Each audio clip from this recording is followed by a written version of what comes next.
So whether you're looking for a surrogate or you're looking to be a surrogate, you definitely need to be aware of all of the medical and legal criteria that are needed for every surrogate mother.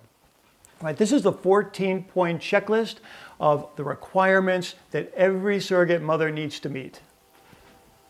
So we've broken these 14 criteria down into 3 basic categories.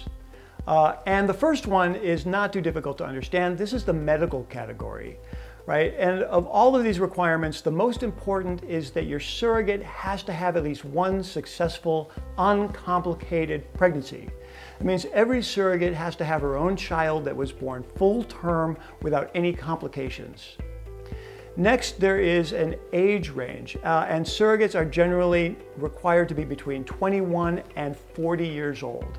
Now, you can have a surrogate who may be even older than that. And the ASRM, the American Society for Reproductive Medicine, actually allows for surrogates into their 40s, with the caveat that older women may be more likely to have certain complications. So if you have an older surrogate, that's fine, but you want to take time to look out for certain complications during the pregnancy. Surrogates generally have to be healthy and take good care of themselves and have regular checkups with their doctor that state basically that they are in good shape. And there can't be any history of mental illness either, and that means no period of time where the surrogate was potentially on antidepressants or no experiencing postpartum depression during her previous pregnancies. And of course, the surrogate has to be within a certain healthy body weight range, right? What we call a BMI, a body mass index. We're typically looking for a BMI between 28 and 31, and that would be the sort of the ideal sweet spot. Now, beyond the medical criteria, there are certain lifestyle criteria as well. And these also are pretty obvious. You can't be a smoker, right? You can't be a smoker and be a surrogate or carry a pregnancy. You can't use drugs of any sort. And although you can drink alcohol, you can't be a heavy alcohol drinker who would be unable to give up alcohol for a full year during the time that she was a surrogate. Now, you can't also have any sort of criminal history, no criminal activity of any kind, and the surrogate would have to allow for a complete background check to make sure that there are no felony convictions in her past.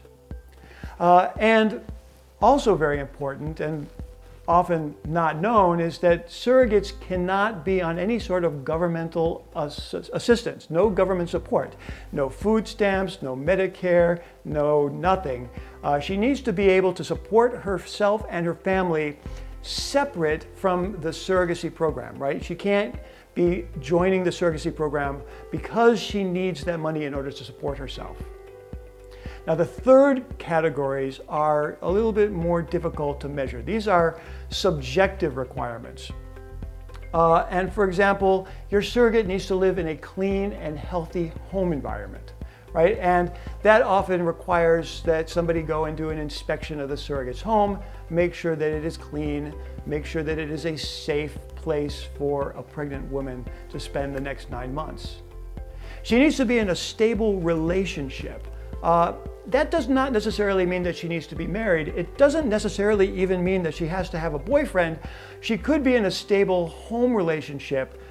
She could live with family. She could live with her parents. But the important thing is that she needs to have some sort of support network that will be with her throughout the pregnancy. She needs to be emotionally ready for the pregnancy as well, right? And that is a little bit difficult to measure, but that's something that comes across in an interview when you talk to your surrogate candidate and you get to meet her, whether or not she's really emotionally ready for the journey.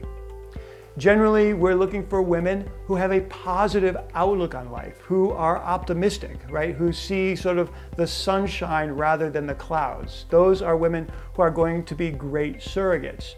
And finally, they have to be able to handle the logistics of the surrogacy process. That means that they should have access to a car. If they work, they should have enough time off so that they can go to clinic appointments. If she's going to live in a state outside of where the clinic is, she's going to have to travel overnight. Is she able to leave her kids with somebody so she can make those sorts of trips? Right? Those are the types of logistical requirements that every surrogate needs to meet. Now, if you can meet these 14 requirements, or if your surrogate candidate can meet all 14 of these requirements, then you should be a breeze to pass what we would call medical and legal clearance and be allowed to proceed as a surrogate candidate. Once you get all of these requirements met and documented, then your surrogate moves on to the next phase of the process, which is her contract negotiations, settling all of her compensation and all of the terms of your arrangement, and that will be a topic for another video. I'm Bill Houghton. I'm the founder of the Sensible Surrogacy Agency. All of the topics that we've talked about today in greater detail are available on the Surrogacy Guide, which you can find on our website, sensiblesurrogacy.com/surrogacy guide. You can also send us an email if you have questions at info@sensiblesurrogacy.com. And of course, we'll be making more videos like this one, and you can find them here or our YouTube channel. And either way, I look forward to seeing you there.